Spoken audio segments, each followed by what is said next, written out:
sejam muito bem-vindos, sejam muito bem-vindas a mais uma live dessa maratona de lives que eu estou fazendo sobre como dominar os ciclos de mercado, né? Para quem não me conhece, eu sou o Guilherme Lacerda e o tema de hoje é: o Bitcoin vai continuar subindo? Então, pergunta que não quer calar, né? A pergunta de $1 milhão ou de 1 milhão de satoshis. Será que o Bitcoin vai continuar subindo depois dessa alta inacreditável que a gente viu nesse ano, né, de 2021 e também ao longo do ano de 2020, né? Então, sobre isso que a gente vai falar aqui. Em primeiro lugar, eu quero aproveitar para fazer um disclaimer aqui. Eu não pretendo prever o preço do Bitcoin, isso é impossível. Se alguém te falar que sabe quanto vai estar o Bitcoin no final do ano, essa pessoa vai estar mentindo com certeza, porque ninguém consegue saber. Tá? Então, eu não tenho nenhuma pretensão aqui de imaginar qual vai ser o preço. Tá? E eu também quero dizer que eu não me responsabilizo por decisões que você tome nos seus investimentos. Então, você deve pegar as informações que eu vou passar aqui como informações complementares à sua pesquisa e tomar suas próprias decisões de investimentos em Bitcoin ou em qualquer outro tipo de ativo, beleza? Então, só fazendo uma retrospectiva aí, né, do ano de 2020, né, o que aconteceu com o Bitcoin ao longo do ano de 2020, né? O Bitcoin, ele saiu aí falando em termos de dólar, né, e aqui eu estou pegando cotações da Bitstamp, o Bitcoin saiu de $7.168 para $28.992 ao longo do ano de 2020, tá? Uma alta incrível, inacreditável de 304%. 304%. Não teve nada que eu conheça que subiu mais do que o Bitcoin durante o ano passado. Em reais, pegando a cotação em reais, o Bitcoin saiu de R$29.200, aqui cotações da Mercado Bitcoin, tá? Para R$152.762, né? 5 vezes mais o que estava no começo do ano. Alta de 423%, ou seja, além da alta em dólar, né, o Bitcoin em reais protegeu também da desvalorização do real diante do dólar, né? Então, em 2001, né, em 2021, né, pegando só, a gente está no dia 13, né? Hoje é dia 13 de janeiro de 2021. Em 2021, até então, até o último momento que eu vi aqui, o Bitcoin estava subindo 25% no ano, aproximadamente, tá? Em torno de 35, 36 mil dólares. Mas ele chegou aí, nos primeiros dias do ano, a bater uma alta de 40% em dólar e chegou a incríveis 230 mil reais. Né? Então, você vê que o Bitcoin subiu muito em 2020, principalmente no final do ano, né, em novembro, dezembro. Em 2021 já largou também decolando e subindo bastante, tá? Então, é engraçado porque eu fiz alguns vídeos, fiz vários vídeos, inclusive, na verdade, sobre Bitcoin ao longo do ano passado, e o último vídeo que eu fiz sobre o assunto foi no dia 6 de dezembro de 2020, que foi um vídeo onde eu falei sobre como comprar Bitcoin, porque muitas pessoas estavam interessadas, o Bitcoin já tinha subido bastante. Um pouco antes, o Bitcoin tinha batido o recorde histórico em reais de 70 mil reais, né? Que era um recorde que foi batido lá na virada de 2017, 2018, quando o Bitcoin pela primeira vez também chegou próximo dos 20 mil dólares, né? Era 20 mil dólares e 70 mil reais, né? E, cara, quando bateu os 70 mil, as pessoas, nossa, Bitcoin voltou para os 70 mil reais, que coisa incrível, não sei o quê. Em dezembro já estava 100 mil, no dia 6 de dezembro, quando eu gravei esse vídeo, já estava 100 mil. E agora, a última vez que eu vi ali em reais, estava perto de 190 mil reais. Né? Então, realmente impressionante. Né? Não tem nenhum investimento que chegou perto disso ao longo de 2020, também nesse ano de 2021, mesmo que a gente tenha poucos dias aí. Mas agora que teve esse pump todo, né?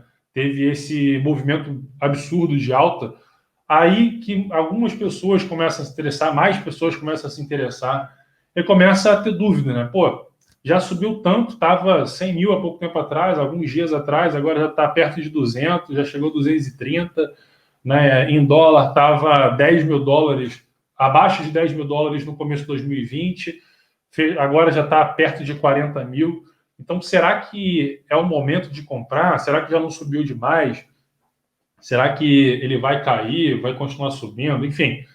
Então, a minha ideia aqui nesse vídeo é fazer uma análise do nível de saúde do Bitcoin, né, no momento atual. Por que ele subiu tanto em 2020 e o que pode fazer com que ele continue subindo nesse ano e nos próximos? E qual é o nível atual, qual é o momento atual de saúde do Bitcoin, né? Então, em primeiro lugar, vamos falar do que causou toda essa alta do Bitcoin ao longo do ano de 2020. E o primeiro motivo, um motivo que talvez muitas pessoas não se lembrem, é o halving do Bitcoin, né? O que é o halving do Bitcoin? Para quem não sabe, o Bitcoin ele tem uma seguinte regra no seu protocolo: só vão existir 21 milhões de unidades de Bitcoin na história, tá? 21 milhões de unidades de Bitcoins. Não vai passar disso, beleza? Só que hoje em dia ainda não chegou, ainda não existem 21 milhões. Quando o Bitcoin foi criado lá pelo Satoshi Nakamoto, ele não criou os 21 milhões de unidades de uma vez e jogou, e colocou à disposição, né, em circulação. Ele foi minerando, né, aos poucos os bitcoins, até que em um dado momento, lá na frente, ainda não chegou, a gente ainda está com mais ou menos 18, 19, um pouco menos de 19 milhões de unidades. A expectativa é que chegue nos 21 lá, próximo do ano 2140, então talvez nós nem vamos ver isso, mas falta muito tempo ainda. Mas o fato é o seguinte: o Bitcoin ele começou a ser colocado em circulação aos poucos através da atividade de mineração.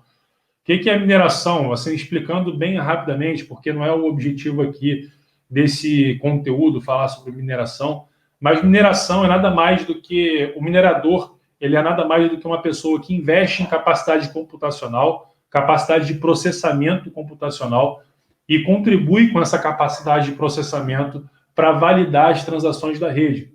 Então, como o Bitcoin ele é uma moeda descentralizada, ele não tem um banco central ou bancos que são instituições autorizadas a processar transações no real, no dólar, etc. Como não existe isso no Bitcoin, ele é descentralizado, né?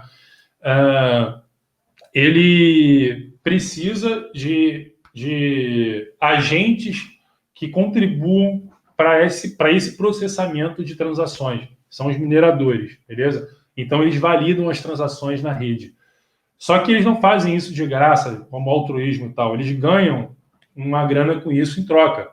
E boa parte do ganho dos mineradores é uma coisa chamada Coinbase Transaction.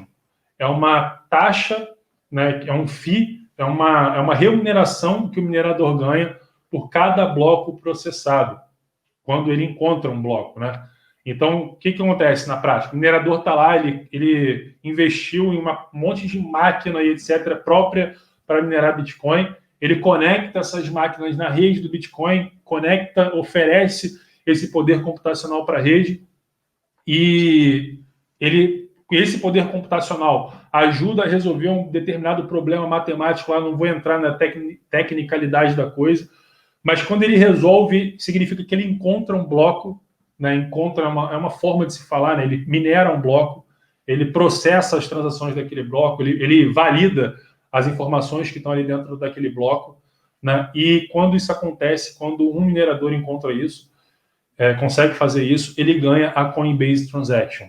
No começo do Bitcoin, quando o Bitcoin começou a ser minerado pelo próprio Satoshi Nakamoto, lá em 2009, em janeiro de 2009, a Coinbase Transaction era de 50 bitcoins por bloco minerado, né?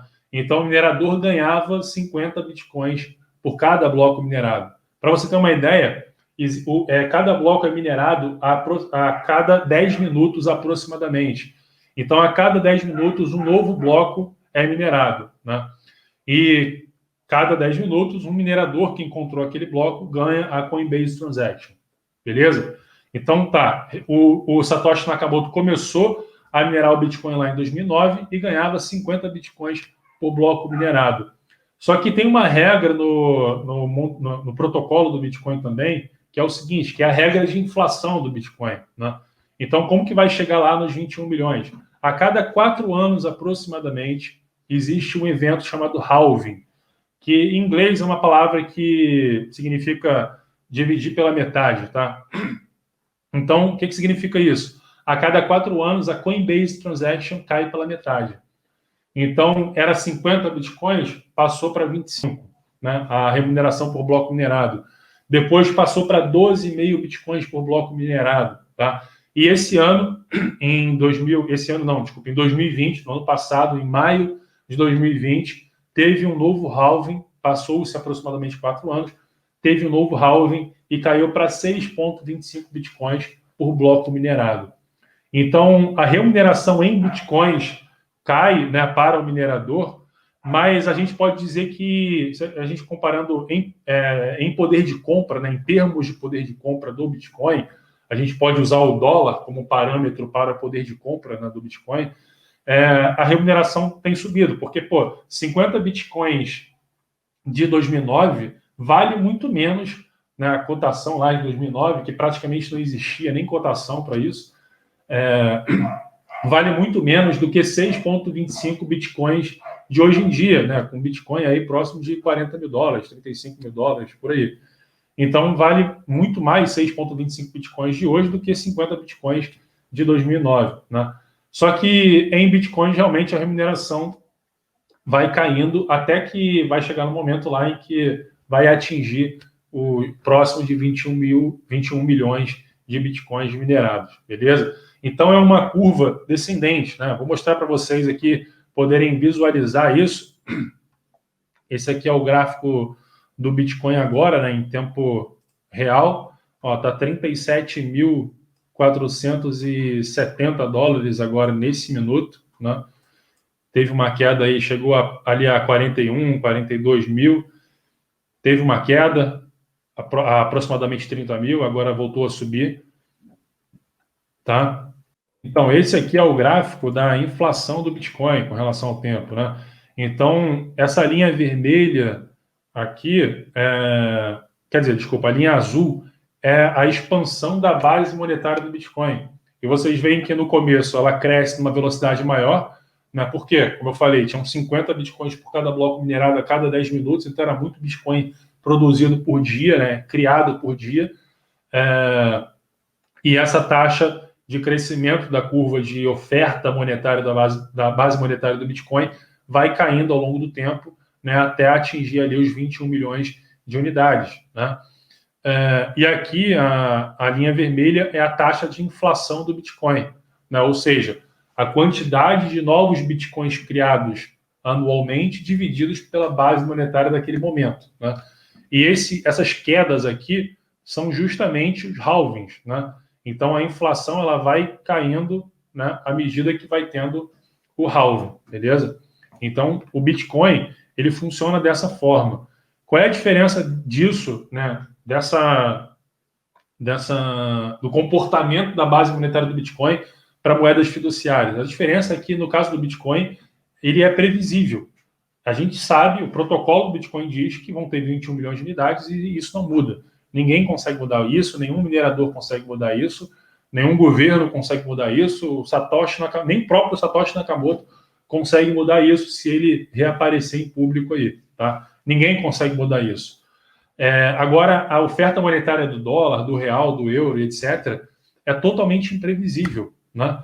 A gente não tem como saber qual vai ser o tamanho de M2, que é uma medida de oferta monetária do dólar, por exemplo, em 2022, no final de 2022. A gente não tem a menor ideia de qual vai ser, tá? Depende da cabeça lá do chairman lá do Fed, ele pode simplesmente apertar um botãozinho e criar mais não sei quantos trilhões de dólares, tá? E se a gente for voltando, né, para o assunto, né, relacionando isso com aquela pergunta, né, de por que o Bitcoin subiu ao longo de 2020, né? Eu falei, um dos motivos, o halving, né? Por que o halving é um dos motivos? Né? Completando aqui antes de entrar na questão dos outros motivos. Por que o halving é um dos motivos para a alta do Bitcoin em 2020? Porque o Bitcoin se tornou mais escasso. Né? Então, como ele se tornou ainda mais escasso, ele está chegando cada vez mais próximo ali dos 21 milhões, por mais que seja previsível, a gente já sabe qual é o limite máximo de bitcoins a serem criados, mas com o halving, a oferta, a inflação do Bitcoin caiu, né? A oferta de novos bitcoins criados anualmente caiu, beleza? Então, uma coisa que se torna mais escassa tende a aumentar de preço, obviamente, dada uma mesma demanda ali, pelo menos, né? E um outro motivo, deixa eu compartilhar de novo aqui a minha tela. Agora deixa eu ver se vocês conseguem ver a outra tela. Eu acho que não, acho que eu tenho que mudar aqui novamente. Beleza, eu vou aprendendo aos poucos aqui como é que faz o compartilhamento. Peço paciência de vocês, vai dar tudo certo. Vocês vão entender, eu vou conseguir passar a mensagem. Então, o que eu estava falando, né? O Bitcoin ele tem uma oferta monetária previsível e o dólar, o real, o euro, qualquer outra moeda fiduciária tem uma oferta monetária, pelo contrário, totalmente imprevisível. Né? Esse aqui é o gráfico do balanço do Fed, né, que mostra a expansão do balanço do Banco Central Americano, do Federal Reserve, em 2021. Né? Então, o balanço do Fed estava ali estagnado em torno de 4,4, 4,5 trilhões de dólares, vinha até caindo ao longo do ano de 2019, né? E no finalzinho de 2019 teve uma subidinha aqui, teve um estresse aqui, teve um problema no mercado interbancário ali, eu até fiz alguns vídeos sobre isso, né? A taxa do interbancário no mercado americano subiu de 2% para 10% durante um dia só e tal. Teve um problema de liquidez ali que fez o Fed voltar a injetar novos dólares no sistema, né? E aí, cara, olha só o pump que teve aqui ao longo de 2020. De 4,1 trilhões de dólares, a gente está agora em 7,3. Né?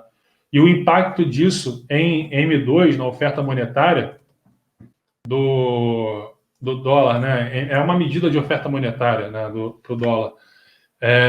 Depósitos à vista, mas alguns depósitos a prazos em dólar e tal. Mas olha só o tamanho da expansão, de 15,4 trilhões de dólares em circulação para 19 trilhões de dólares, ou seja, um pouco acima de 23%. Vamos arredondar aí para um quarto. Um quarto de todo o dólar que foi criado nos últimos 100 anos, né, foi criado em 2020, tá? Para vocês terem uma ideia do absurdo que foi isso aqui, né? Então, se a gente olhar para M1, que é o papel moeda, a liquidez total ali, papel moeda em poder do público, depósitos à vista em conta corrente em dólares, foi uma alta ainda maior. Saiu ali de 4 trilhões de dólares aproximadamente para atuais 6,5 trilhões de dólares, acima de 63% de expansão. Então, o resultado disso tudo, né, como eu já falei em outros momentos aqui, é inflação. Né? Quer dizer, isso é inflação. Né? Expansão da oferta monetária é inflação. Mas isso vai causar também aumento de preços, inflação de preços. Né? E se a gente olhar para o caso brasileiro, aqui também não foi diferente. Né? No caso brasileiro, a gente tinha ali um agregado M2, na base monetária M2 para o real, de 3 trilhões de dólares e fechou aqui o ano de 2020 próximo a 4 trilhões de dólares, um aumento de 1/3, né, praticamente.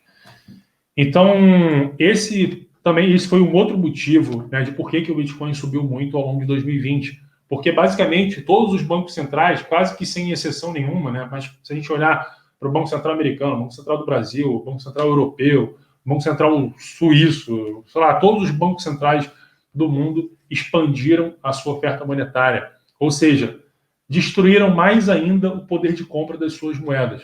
Tá? Então, o dólar perdeu o poder de compra, o real, o euro, enfim, todas as moedas tiveram a sua base monetária expandida. Então, se a gente for pensar assim, não é nem que o Bitcoin se valorizou, é que as outras moedas perderam valor diante do Bitcoin, né? É óbvio que ele se valorizou, mas se a gente inverter a equação e pensar dessa outra forma, né, foram as outras moedas que perderam valor diante do Bitcoin. Se eu tenho algo que é muito escasso, né, comparando com uma coisa que se tornou menos escasso, que foi encontrado. Vamos dar um exemplo aqui, né? Imagina que eu tenho o ouro e a prata, né? A prata é menos escassa do que o ouro, né? Então, hoje em dia, por exemplo, por isso que o ouro vale mais do que a prata, porque a prata é menos escassa do que o ouro. Mas imagina que cai um meteoro na Terra cheio de ouro, um meteoro de ouro, né? Como até falaram algumas semanas atrás, alguns meses atrás sobre isso, que encontraram o meteoro de ouro. Imagina que esse meteoro cai na Terra sem causar nenhuma destruição, ele só caiu e aumentou a oferta de ouro disponível no planeta Terra. E que agora tem mais ouro do que prata. O que vai acontecer com o preço do ouro com relação ao preço da prata? Vai cair. A prata pode ser que valha mais do que o ouro, né? Então, se você tem uma coisa que se tornou mais escassa e outra coisa que se tornou menos escassa, essa coisa mais escassa vai valer mais com relação àquilo que é menos escasso, beleza? Isso é natural, lei da natureza, tá? Então, esse foi um outro motivo porque o Bitcoin subiu muito aí ao longo de 2020, tá? Um terceiro motivo que a gente pode pegar aqui, 2020 foi o ano em que o mainstream, o mercado financeiro mainstream, acordou para o Bitcoin. Tá? E o que significa isso? Se você fosse olhar as manchetes nos jornais, nos principais jornais há 2, 3 anos atrás, você ia ver o Bitcoin mais relacionado a crimes, a tráfico de drogas, tráfico de não sei o que lá. Enfim, o Bitcoin relacionado a essas coisas ilícitas. Né? E se você olhar as manchetes do Bitcoin em 2020, cara, uma mágica aconteceu. Né? Você vê o Bitcoin relacionado a grandes empresas listadas em bolsa, comprando Bitcoin e colocando o Bitcoin no seu caixa, né, como uma estratégia de proteção mesmo, de hedge, né, e empresas, inclusive, que não tem nada a ver com o mercado de Bitcoin. Empresas que não atuam no mercado de Bitcoin. Porque uma coisa é você ter por exemplo, um fundo de criptomoedas que comprou mais Bitcoin. Pô, isso aí é de se esperar. Agora, uma empresa que trabalha com uma outra coisa, o core business dessa empresa não tem nada a ver com Bitcoin, e ela compra Bitcoin para colocar no seu caixa, para se proteger de uma possível crise ou da sua moeda em que ela está mais exposta, cara, é uma coisa totalmente diferente. Tá? Então, a gente viu muito isso ao longo do ano de 2020. A gente viu empresas como a PayPal, por exemplo, uma empresa tradicional do mercado de pagamentos, incorporando o Bitcoin na sua plataforma, disponibilizando o Bitcoin para os seus clientes. Uma empresa, PayPal tem mais de 300 milhões de clientes, mais de 20 milhões de estabelecimentos comerciais que usam o PayPal como meio de pagamento. A gente vê empresas, outros casos, por exemplo, como a Fidelity, uma empresa tradicional do mercado financeiro americano, uma das maiores empresas de investimento no mercado americano, criando serviços de custódia para investidores institucionais em criptomoedas. Então, um dos grandes problemas, por exemplo, de investidores institucionais é que eles estão acostumados a terem seus ativos custodiados por uma empresa custodiante. Né? Então, por exemplo, se eu tenho um fundo de investimentos em ações, eu compro ações na Bolsa Brasileira aqui, eu não guardo as ações no meu cofre, no meu fundo, na minha empresa, no meu escritório. Não, tem uma empresa que custodia, né? No caso, hoje em dia, tudo faz parte ali da Bolsa, da B3, etc. Ela faz a custódia dessas ações. Né? Existe um registro eletrônico lá que o meu fundo tem essas ações, mas quem faz a custódia é a empresa. Agora, no caso do Bitcoin, não. O cara, se você compra Bitcoin, você pode até deixar custodiado lá na exchange, mas não é recomendável. mas você tem que custodiar na sua própria wallet, na sua própria carteira, tá? Então, isso é um problema, até um problema regulatório para investidores do mundo tradicional, do mundo mainstream, para fundos e bancos, etc., né, de como que eles não podem custodiar, né, para eles próprios. Então, o que a Fidelity fez? Ela criou um serviço de custódia, uma clearing de criptomoedas, né? Então, eles custodiam as criptomoedas, o Bitcoin, etc., e o cara vai lá e compra o fundo da Fidelity e, de certa forma, ele está exposto a criptomoedas ou ao Bitcoin através desse fundo, através do serviço de custódia da Fidelity. Então, olha só a transformação que tem acontecido no mundo do Bitcoin do último ano, comparando com 2 anos atrás, com 3 anos atrás. Cara, não é brincadeira. Até em 2019 tinham manchetes ainda, pessoas questionando o Bitcoin, comparando ainda com questões relacionadas a tráfico de drogas e crimes na internet, coisas do tipo. E em questão de meses, de 1, 2 anos, a coisa mudou completamente. O discurso mudou completamente. Tá? O que mais? Além de grandes fundos, grandes instituições, grandes gestores, também grandes nomes do mundo de investimentos, declarando que estão comprando Bitcoin ou que estão comprando criptomoedas, que compraram para eles próprios, pessoa física, criptomoedas. Então, enfim, tudo isso aumentou, de fato, a demanda do Bitcoin por essas pessoas, porque um grande fundo ele não investe ali 100 mil dólares, ele investe milhões, às vezes bilhões de dólares, né? E, cara, quando um cara com milhões de dólares entra no mercado comprando Bitcoin, ele puxa o preço. Tá? Isso é natural, isso vale para qualquer mercado. Quando a demanda é maior, o preço sobe. Beleza? O que mais? Deixa eu ver se eu esqueci de alguma coisa aqui com relação a esses motivos para o Bitcoin ter subido. Né? Bom, não. Então, de fato, assim, a crise de 2020 contribuiu para essa demanda maior por Bitcoin, né? Porque em 2008 não existia Bitcoin. Em 2008 foi o ano em que Satoshi Nakamoto publicou o paper do Bitcoin, né? Mas o Bitcoin começou realmente a entrar em circulação em 2009, só que era muito incipiente ainda, não tinha nem cotação. Né? Teve a história lá da pizza, o cara que comprou 2 pizzas por não sei quantos bitcoins, a pizza que valeu não sei quantos milhões de dólares de hoje em dia, mas, cara, só começou a ter cotação mesmo ali a partir de 2011, 2012, né? Mas 2009 era muito incipiente, nem mal se ouvia falar de Bitcoin, ninguém entendia o que era isso, então nem dá para dizer que existia Bitcoin ali durante o momento da crise de 2008 e dos anos seguintes, tá? Então, 2020 foi o ano, foi a crise em que o Bitcoin, foi a primeira crise que o Bitcoin viu, né? A primeira crise foi a primeira crise em que nós podemos ver qual foi o comportamento do Bitcoin. E o interessante é que lá em março, quando estourou a história toda dessa crise de 2020, o Bitcoin caiu drasticamente, assim como tudo. O ouro caiu, a bolsa caiu, o Bitcoin caiu, a prata caiu, tudo caiu. Poucas coisas subiram durante esse mês de março de 2020. Né? Então, por que tudo caiu? Porque era uma fuga para liquidez. Os bancos e os fundos, etc., precisavam de liquidez e eles estavam... Cara, o que tinha em cima da mesa ali deles, do gestor, o cara estava vendendo para cobrir chamadas de margens e coisas do tipo. Né? E necessidade de liquidez em geral.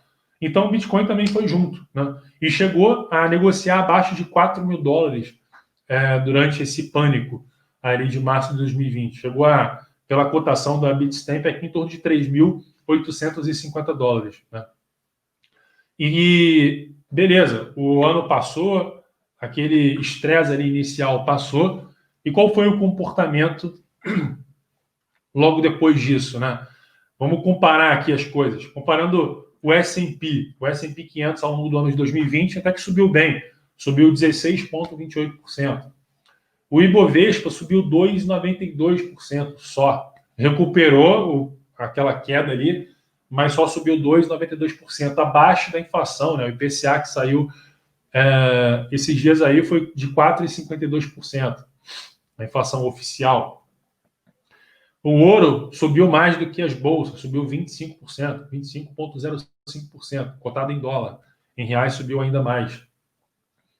E o Bitcoin subiu em dólares 304% e em reais 423%. Né? Então, chegou num patamar que... O que aconteceu no final do ano? Né? Deixa eu mostrar uma coisa interessante aqui para vocês. Uma outra informação interessante. Só um minutinho, que eu vou compartilhar outra tela.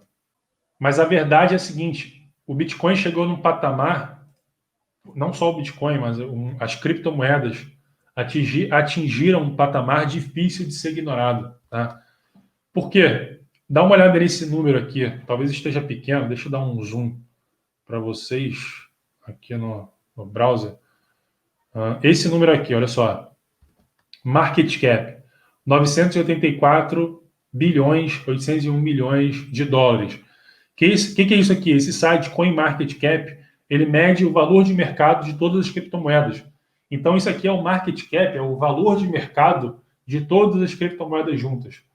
Há alguns dias atrás, é porque deu uma corrigida aí no Bitcoin e outras criptos, mas há alguns dias atrás, todas as criptomoedas juntas ultrapassaram a marca histórica de $1 trilhão.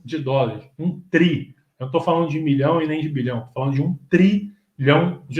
Tá? Está muito próximo agora disso. 984 bilhões de dólares. Né? O Bitcoin sozinho, ele responde por boa parte disso, 677 bilhões de dólares. Né? Então, se a gente comparar com o ouro, por exemplo, o ouro ele gira ali atualmente, em torno de 8 trilhões de dólares, tá? Eu não vi a informação de hoje, mas é algo em torno disso, algo em torno de 8 trilhões de dólares é o market cap do ouro. Ou seja, o que é isso? Tem ouro que ainda não foi minerado, que está embaixo do solo, mas o que é considerado é o que se chama, tem até um termo para isso, que é o ouro que está acima do solo, né? O ouro que está em circulação, digamos assim, a base monetária do ouro, multiplicada pelo preço do ouro, pelo preço da onça Troy do ouro, dá aproximadamente 8 trilhões de dólares. Então, ou seja, cara, o mundo de criptos, somando Bitcoin e todas as criptomoedas, já está próximo ali em torno de 1 trilhão, 1/8 do market cap do ouro. Chegou num ponto em que não pode mais ser ignorado. Aquele cara que era mais cético, né, que falava, isso aí, pô, é moedinha de internet, moedinha de jogo, né, como diziam há um tempo atrás, ou é moedinha de crime, de tráfico de drogas, de evasão de divisas, de, enfim, todo tipo de coisas ilícitas que você pode imaginar, né, que o Bitcoin e outras criptos eram relacionados, mas, cara, já chegou a mais de 1 trilhão de dólares. Um tri. Quantas empresas no mundo valem 1 trilhão de dólares? Muito poucas, tá? Muito poucas. Dá para contar, talvez, em duas mãos. Então, o Juliano falou aqui, está em 1 tri agora. Deixa eu dar uma olhada, deixa eu atualizar aqui. Porra, verdade, vou compartilhar de novo aqui. Valeu, Juliano. 1 trilhão de dólares, novamente. Que beleza. 696 bilhões de dólares aqui para o Bitcoin e 1 trilhão e 88 bilhões de dólares, novamente, para o market cap das criptos. Então, cara, se você era um cético, se você tinha dúvidas e pensava que, nossa, não sei, eu tenho medo disso e tal, já passou da hora de você mudar sua cabeça com relação a isso. Porque não se pode mais ser ignorado. É que nem um elefante na sala. Você não pode mais ignorar. Beleza? Então, você pode pensar, você pode ter todas as suas dúvidas que você puder sobre Bitcoin e criptomoedas em geral. Só que a verdade não pode mais ser ignorado. Tá? E ninguém mais está ignorando. Essa é a verdade. Como eu já mostrei, o mainstream já não está mais ignorando. O órgão regulador dos bancos nos Estados Unidos já meio que liberou nas entrelinhas os bancos serem custodiantes de ativos descentralizados e criptomoedas e coisas do tipo. Tá? Então, a verdade é que não pode mais ser ignorado. Tá? Então, beleza, dito tudo isso, Vamos voltar lá para o assunto principal do vídeo, né? E agora? Bitcoin vai continuar subindo, então, afinal, compro, não compro, né? Eu não vou te dizer se compra ou não. Mas eu vou mostrar aqui outros gráficos que vão ajudar a gente a entender os fundamentos do Bitcoin, para onde a coisa está indo, tá? Só tomar um gole de água. Esse aqui é o gráfico do hash rate do Bitcoin. O que significa o hash rate? É o poder computacional da rede, a capacidade de processamento de dados da rede do Bitcoin. Atualmente, está em 150 milhões de terahash por segundo. Né? Não precisa entender o que significa esse número. Esse número mede o poder computacional. É que nem você falar assim, esse computador aqui tem, sei lá, 8 GB de memória RAM e etc. Né? O poder computacional da rede do Bitcoin é de 150 milhões de terahash por segundo nesse momento, tá? Somando todas as máquinas de mineração ao redor do mundo.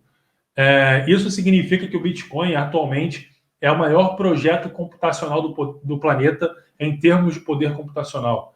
Quanto maior é o hash rate da rede do Bitcoin, mais seguro é o Bitcoin. Porque precisa de um conjunto de computadores mais potentes do que isso aqui para poder quebrar o código do Bitcoin. E a verdade não existe no planeta Terra, pelo menos, um computador com essa capacidade, tá? Para vocês terem uma ideia, lá no comecinho de 2018, quando teve aquele boom do Bitcoin, o primeiro boom, né, quando ele foi para 20 mil dólares, né, que já passou muito disso, o hash rate era 16 milhões de terahash por segundo. Então, praticamente multiplicou por 10. Ou seja, hoje a gente tem 10 vezes a segurança, 10 vezes o poder computacional da rede do Bitcoin e cerca de 2 vezes o preço que estava lá no começo de 2018. Tá? Então, em termos de poder computacional, o Bitcoin está muito melhor hoje em dia. Uma outra informação que a gente pode olhar aqui são as transações confirmadas por dia. Né? Então, o número de transações processadas e confirmadas diariamente, ele importa porque ele é uma das proxies, uma das aproximações que a gente pode utilizar para medir o quanto a rede está sendo utilizada, a adesão, né, o quanto a rede está utilizando o Bitcoin em si, né, quantas pessoas estão transacionando Bitcoins. Então, comparando ele com 2019, está meio que no mesmo patamar, mas esse número continua alto e está subindo. Tá? Uma outra informação interessante também, que também é uma aproximação, porque o que acontece? A gente não tem como saber quantas pessoas no mundo têm Bitcoin, isso é impossível de saber. Mas uma proxy, uma aproximação para isso é o número de endereços com algum saldo. Né? Então, isso aqui, non-zero addresses, endereços que têm algum saldo diferente de zero, ou seja, que tem algum Bitcoin, algum Satoshi que seja na carteira. E esse número de carteiras com um saldo menor, acima de zero, é de 32, já passou de 32 milhões de carteiras com um saldo diferente de zero, beleza? Então, esse número, vocês veem que o número vem subindo e continua batendo recordes. Ou seja, a adesão ao Bitcoin vem crescendo. É óbvio que uma pessoa pode ter 10 carteiras. Eu posso ter criado 1.000 carteiras no último ano. Cada um aqui pode ter quantas carteiras quiser. Da mesma forma que você pode ter conta em 10 bancos, né? Ou até mais de uma conta em um mesmo banco, né? Mal comparando aqui. Você pode criar uma carteira baixando o aplicativo no celular. Então, aqui eu não estou dizendo que tem 32 milhões de pessoas no mundo que tem Bitcoin. Não. Mas a adesão ao Bitcoin está subindo porque o número de carteiras com algum saldo está subindo. Beleza?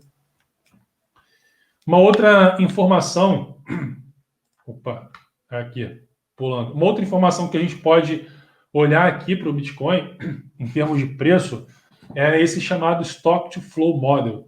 E esse Stock to Flow Model é muito interessante porque, na verdade, ele é um modelo que busca precificar qualquer ativo escasso. Né? Então, esse modelo ele pode ser aplicado para o ouro, para a prata, para platina, enfim, para o urânio. Tá? Porque o que ele faz? Ele busca entender, ele compara qual foi a oferta de bitcoins no último ano, ou seja, quantos bitcoins foram minerados, foram colocados em circulação no último ano, comparando com a base, né, com a oferta monetária que já existia. Né? Então, por exemplo, vamos supor que foram criados, vamos só criar um número aqui qualquer, foram criados 500 mil bitcoins num ano, comparando com 18 milhões que já tinham em circulação. Né? Então, 500 mil dividido por 18 milhões dá um número aí, que é a expansão da inflação do Bitcoin esse ano. Né? E baseado nisso, ele busca precificar, né, entender qual pode ser o preço do Bitcoin com relação ao seu nível de escassez. Então, eu dei zoom aqui, mas deixa eu voltar. Então, o que acontece? Essa linha vermelha que aparece aqui no gráfico, que é o resultado do Stock to Flow Model, essa linha vermelha aqui é o resultado do modelo, ou seja, quanto que o modelo imagina que vai estar o preço nesses momentos, né?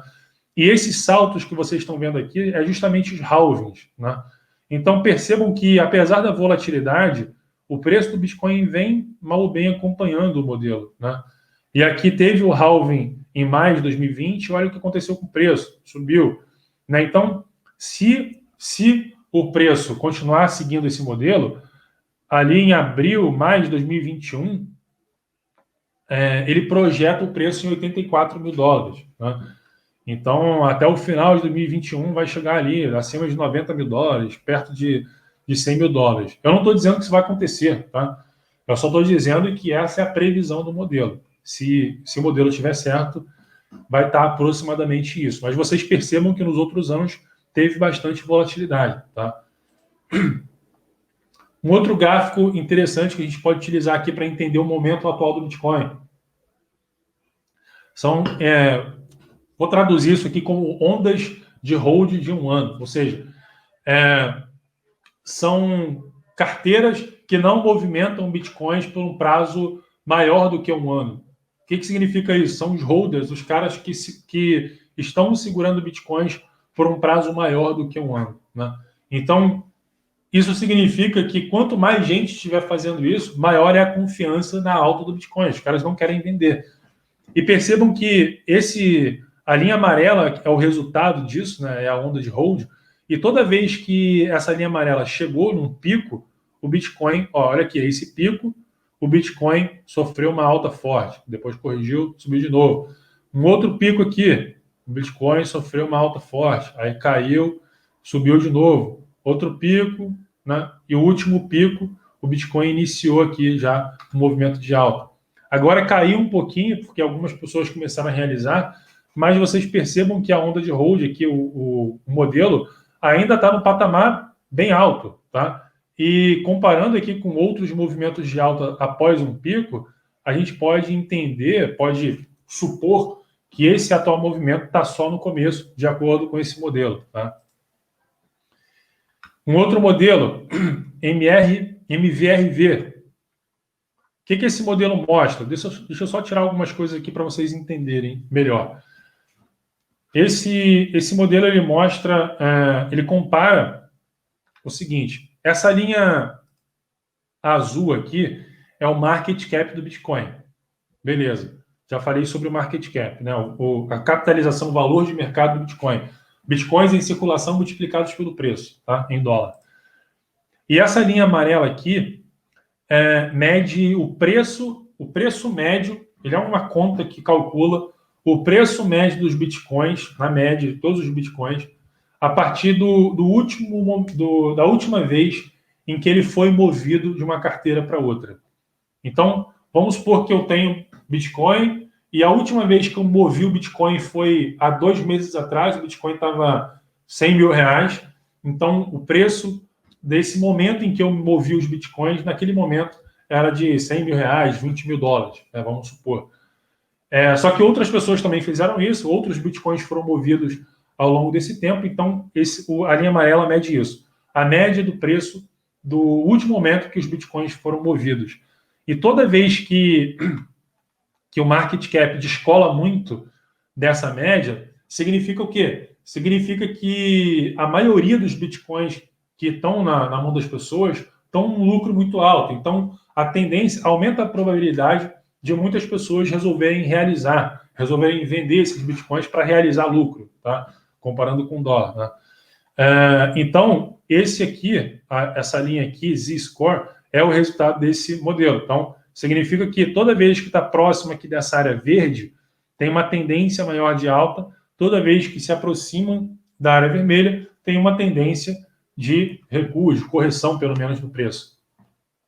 Então, o que acontece? Há pouco tempo atrás, aqui, ó, no começo de 2020, estava na área verde, foi subindo, né? E agora está próximo da área vermelha, mostrando que, né, o que a gente viu até aqui? Os fundamentos do Bitcoin estão fortes, eles apontam para uma saúde do Bitcoin a longo prazo, só que no curto prazo, como a gente teve um movimento muito forte, 300% em dólar, 400% em real, no mundo inteiro o Bitcoin subindo, é natural que tenham correções, né? Então, esse modelo aqui mostra isso, que está se aproximando de um momento de correção. Na verdade, a gente já viu uma correção nos últimos dias, né? Não dá para dizer até onde vai a correção, se a correção acabou, mas a gente consegue entender, medir o nível de saúde do Bitcoin naquele momento, né? Um outro indicador aqui, o Reserve Risk, ele compara, esse indicador aqui, ele está mais relacionado com esse outro aqui, com as ondas de holding. Ele compara a confiança dos investidores, dos holders de longo prazo no Bitcoin com relação ao preço do Bitcoin, né? O resultado do modelo é esse de baixo aqui. Então, quando o modelo está aqui na área verde, significa uma relação retorno-risco positiva. Significa que o preço do Bitcoin está muito baixo com relação ao nível de confiança dos holders de longo prazo do Bitcoin. Então, quando está na área verde, ó, percebam que toda vez que o indicador chegou na área verde, houve um movimento de alta em seguida, longo. Ó, ficou bastante tempo aqui na área verde, houve, enquanto isso, movimento de alta longo. Área verde, movimento de alta aqui, nesse caso, não tão longo, mas aqui, de novo, passou boa parte de 2020 aqui trabalhando na área verde, né? E o Bitcoin ali subindo. E aqui acabou de sair da área verde, ainda está na metade do caminho para a área vermelha, que seria um alerta, né? Um alerta amarelo, um alerta vermelho. Então a gente pode dizer que está no movimento de alta, mas não está mais na área verde, né? Então, todos esses indicadores, né, que eu mostrei para vocês aqui até agora, eles revelam justamente isso, que o Bitcoin, os fundamentos do Bitcoin estão fortes, estão cada vez mais fortes, né? Então isso aponta para uma tendência, para um fortalecimento cada vez maior da rede, maior adesão, mainstream cada vez mais comprando. Só foi o início da entrada do mainstream no mundo do Bitcoin, das criptomoedas, né? Só que como subiu muito, como teve um movimento de alta muito forte, né, é natural de se imaginar que tem correções no meio do caminho, né? A gente viu uma correção agora, a gente pode ser que tem outras correções, obviamente, tá? Um outro indicador que eu posso mostrar para vocês também interessante é o nível de pesquisas pelo termo Bitcoin no Google Trends. Então, o que significa isso? Se mais pessoas estão buscando por Bitcoin no Google, né, significa que mais pessoas estão interessadas, então significa que é a massa que está entrando, né? Então, olha só, esse pump aqui de busca foi lá em dezembro, final de 2017, começo de 2018. E agora, ó, tá voltando a subir de novo. Então, também mais um sinal de alerta aí. Isso aqui não é um sinal de fundamento, mas é um sinal de possível correções de curto prazo, tá? Então, esse é o momento atual que o Bitcoin se encontra, tá? O que eu posso dizer para vocês é o seguinte: se você é novo nesse mundo, nesse mercado, você precisa entender mais sobre o assunto, entender mais o que é Bitcoin, entender mais o que é criptomoedas antes de entrar. Você precisa saber o que você está fazendo antes de você entrar com cautela, né? O cara que se impressionar com o movimento de alta pode pagar preços muito caros, não que não possa se valorizar mais na frente, mas é sempre melhor você pagar mais barato por qualquer coisa, né? Então, todo mundo prefere isso. Então, o que eu digo é isso: busque entender mais sobre o que é Bitcoin, busque entender mais o que é criptomoedas, qual é a transformação que esse mundo pode sofrer nos próximos anos, entender o propósito do Bitcoin, por que ele foi criado, antes de você entrar de cabeça nisso. Vai aos poucos ali para você conhecer melhor antes de fazer um investimento maior, né?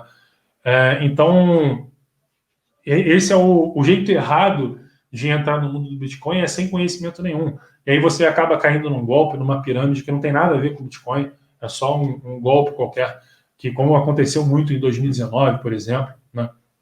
Muitos golpes e tal, que o cara vendia o investimento em Bitcoin, mas não era nem Bitcoin, era qualquer outra coisa, tá? Que usava o nome do Bitcoin só para criar uma atratividade. Então, o jeito errado é sem conhecimento, porque você acaba não sabendo o que está fazendo, tá? E o jeito certo é você entendendo o que está fazendo, entendendo como que você pode fazer para comprar Bitcoin. Eu vou colocar aqui na descrição uma playlist para você entender como que você faz para comprar Bitcoins, né? Eu fiz alguns vídeos sobre isso, né? Quais são as formas que você tem de comprar Bitcoin. E uma outra dica que eu posso dar para vocês também é uma máxima que existe no mercado que é o seguinte: not your keys, not your coins. Ou seja, se você não tem as chaves, você não tem as moedas. O que significa isso? Quando você for comprar uma criptomoeda qualquer, sempre guarde elas na sua wallet, tá? Nunca deixe as suas criptomoedas numa exchange ou numa outra empresa qualquer. Porque uma exchange, você tem que confiar num terceiro de que ele não vai perder as suas criptomoedas, ou tem que confiar de que não vai ter um hacking, uma invasão, uma coisa do tipo.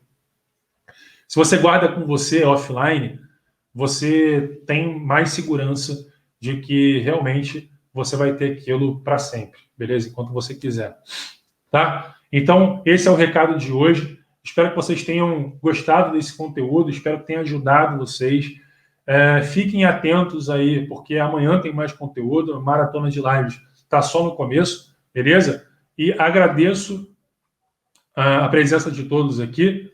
Forte abraço e até o próximo vídeo. Valeu!